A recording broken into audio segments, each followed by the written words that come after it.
எது லஞ்சம் ஊழல் இல்லா தமிழ்நாடா? நமது சிஎம் ஜோசப் விஜய் அவர்கள் சொல்லியிருக்காரு, பார்க்கலாம். லஞ்சம்லாம் ஒழிக்க முடியாது, ஊழல்லாம் ஒழிக்க முடியாது, அதெல்லாம் பிளட்டிலேயே ஊறி போய் இருக்கு அப்படின்னு சொன்னவங்க போய் ஒவ்வொரு கவர்மெண்ட் ஆஃபீஸா பாருங்க. ஒரு பைசா லஞ்சம் இல்லை, ஒரு பைசா ஊழல் இல்லை, வேலையெல்லாம் சும்மா டக்கு டக்கு டக்குன்னு நடக்குது. ஒரு பெரியவர் ஒருத்தர் சொல்றாரு, தம்பி வேலையெல்லாம் நடக்குது, ஆனா அதையும் தாண்டி எங்களுக்கு மரியாதை கொடுக்குறாங்க தம்பி, உட்கார வச்சுலாம் பேசுறாங்க. இதெல்லாம் இதுக்கு முன்னாடி நடந்ததே இல்லை. அவனை போய் பாரு, இவனை போய் பாரு, இந்த ஆஃபீஸரை போய் பாருன்னு சொல்லி அலைய விடுவாங்க. இப்போ லஞ்சம் இல்லை, ஊழல் இல்லை, வேலையெல்லாம் உடனே நடக்குது. மக்கள் அப்படி ஒரு பெருமூச்சு ஒன்று விடுறாங்க. அதை பார்த்து நமக்கு அப்படி ஒரு ஹாப்பினஸ். இதுக்கு மேலே என்ன வேணும்? ஏன் இதெல்லாம் பண்ண முடியாது? மனசுன்னு ஒன்று இருந்தால் பண்ணலாம், இப்போ பண்ணலை. ஆனால் உண்மையிலேயே இப்போ இருக்கிற ஆர்டிஓ ஆஃபீஸ்லேயும் சரி, ரிஜிஸ்டர் ஆஃபீஸ்லேயும் சரி, சில கவர்மெண்ட் ஆஃபீஸ்லேயும் சரி, லஞ்சம் வாங்குறது கம்மியாயிருக்கு அப்படின்னு தான் நம்ம சொல்ல முடியும். ஆர்டிஓ ஆஃபீஸில் இருந்த புரோக்கர்ஸ் எல்லாம் இப்போ வந்து வேறு வேலையை பார்க்குறக்கு போயிட்டாங்க. நமது சிஎம் விஜய் அவர்கள் வந்த பிறகு இது நடந்திருக்கு, இது உண்மை, இதை நம்ம ஏற்றுக்கொள்ளக்கூடிய விஷயந்தான்.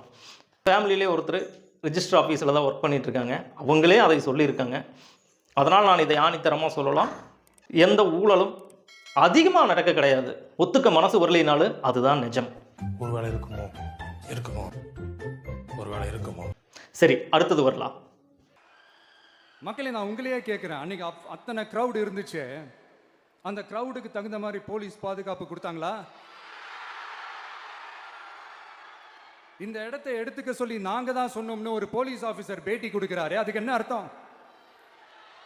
இவ்வளோ வலி, இவ்வளோ காயங்கள் கொடுத்துட்டு பழியை தூக்கி நம்ம மேல போட்டுட்டு அதுல ஒரு அரசியல் ஆதாயம் தேடுறீங்களேயா? இதுல வாய் கூசாம சட்டசபையில ஸ்டாலின் சார் நம்ம மேல திருப்பி விட்டு அங்க ஒரு அரசியல் செய்றாரு, அதுக்கு என்ன அர்த்தம்? டிஎம்கே மேல வெறுப்புணர்ச்சியை காட்டி மறுபடியும் எலெக்ஷன்ல அதே வாக்குகள் உங்களுக்கு வரும் அப்படிங்கிறது சொல்லி அதே ஸ்ட்ராட்டஜியை நீங்க பயன்படுத்துறீங்க அப்படின்னு சொல்லலாமா?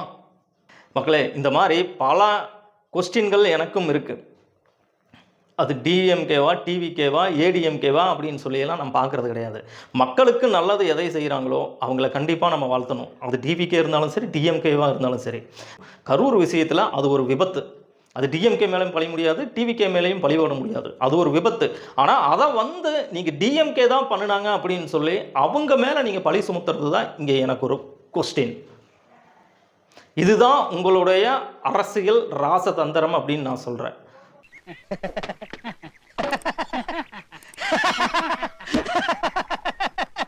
அரசியல்ல இதெல்லாம் சாதாரணமாப்பா.